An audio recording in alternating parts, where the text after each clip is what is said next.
Bom dia a todos, paz e bem.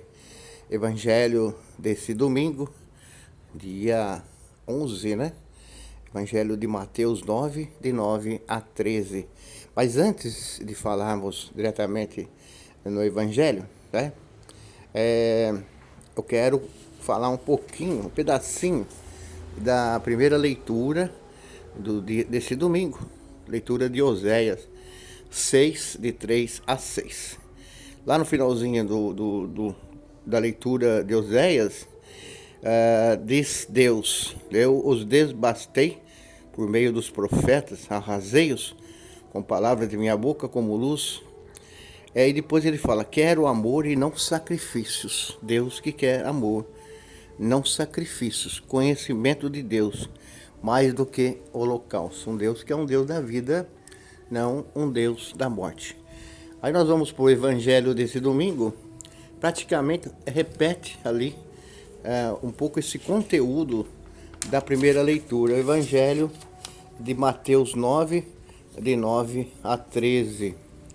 Jesus que parte, viu um homem chamado Mateus sentado na coletoria de impostos. Olha bem, que interessante. O cobrador de impostos, ele não era bem visto no tempo de Jesus. Não era uma profissão assim como hoje, por exemplo. O cobrador de impostos, ele é aquele que trabalha na coletoria de impostos, né? Aqueles que fiscalizam, também trabalham para o governo. Mas naquele tempo, eles eram pessoas que trabalhavam para o governo instalado ali, né? O governo que roubou, tirou deles as terras. Era o governo de Roma, os romanos. Eles eram cobradores de impostos para os invasores. Essa é a diferença de ser cobrador de imposto para uma terra livre. É diferente. Eles eram funcionários, né, de confiança dos invasores. Eles eram odiados pelo povo. Eram tidos como pessoas pecadoras. As pessoas queriam bem tanta gente, mas o cobrador de impostos não era bom. E Jesus estava falando com quem ali? Com o cobrador de impostos, justamente com o cobrador de impostos. E por que será que Jesus está falando com o cobrador de impostos, tido como pecador? E Jesus é criticado. Como é que ele senta um homem como Jesus, um homem como esse, que tem toda eloquência, tem a capacidade de um profeta, se diz filho de Deus, não reconhece que ele está sentado com pecadores, tal qual os cobradores de impostos? Essa é a colocação das pessoas que estavam perto, inclusive os fariseus, que era um grupo político, né, no tempo de Jesus. Veja que interessante a resposta de Jesus no final. É a mesma lá de Oséias: quero misericórdia e não sacrifício.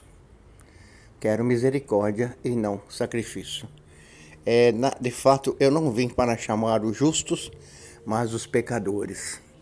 Eu não vim para chamar aquelas pessoas que já se consideram salvas, prontas, mas eu vim para converter, trazer à vida, resgatar aqueles que são tidos como pecadores. Entre eles, cobradores de impostos, prostitutas e tantos outros pecadores, que o templo não aceitava, que a lei não aceitava, né? Eu vim chamar aqueles doentes, porque também eles achavam que a doença era uma desgraça, ou seja, era a falta da graça de Deus, a pessoa não estava na graça de Deus. Eu vim resgatar os doentes, eu vim resgatar as pessoas que são indignas, segundo vocês, em primeiro lugar. Depois todo o povo de Israel, depois todo mundo. Então, esse evangelho ele é muito lindo, né?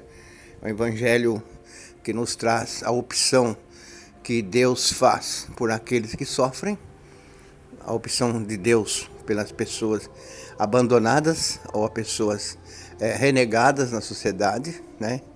E como são difíceis, né, essa convivência, né, da sociedade com essas pessoas. Mas Jesus Cristo vê valor. Ali onde nós enxergamos o fim, né, o fundo do poço, Jesus vê o início de uma vida.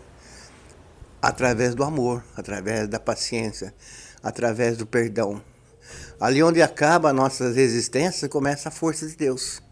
É muito interessante esse evangelho, né? É um evangelho, um dos mais bonitos de todos esses dias aí que nós estamos celebrando, né? Ali sempre tem alguma coisa muito bonita, sempre tem algo interessante Esse evangelho tem algo realmente que nos chama à nossa conversão diária. Precisamos nos converter diariamente, sim. Porque é muito comum nós deixarmos de lado as pessoas enfermas, as pessoas que não batem com o nosso pensamento, que não leem na nossa cartilha. Nós acabamos excluindo essas pessoas da nossa convivência. Isso é o que Jesus não quer nesse evangelho. Eu desejo a você um coração bonito, livre de preconceitos, né? Desejo a você um coração aberto a todas as pessoas indistintamente, e que você e eu possamos juntos, nós, construirmos juntos uma nova sociedade embasada aí nos valores do resgate dos mais pequenos. Um abraço, Deus te abençoe. Tchau.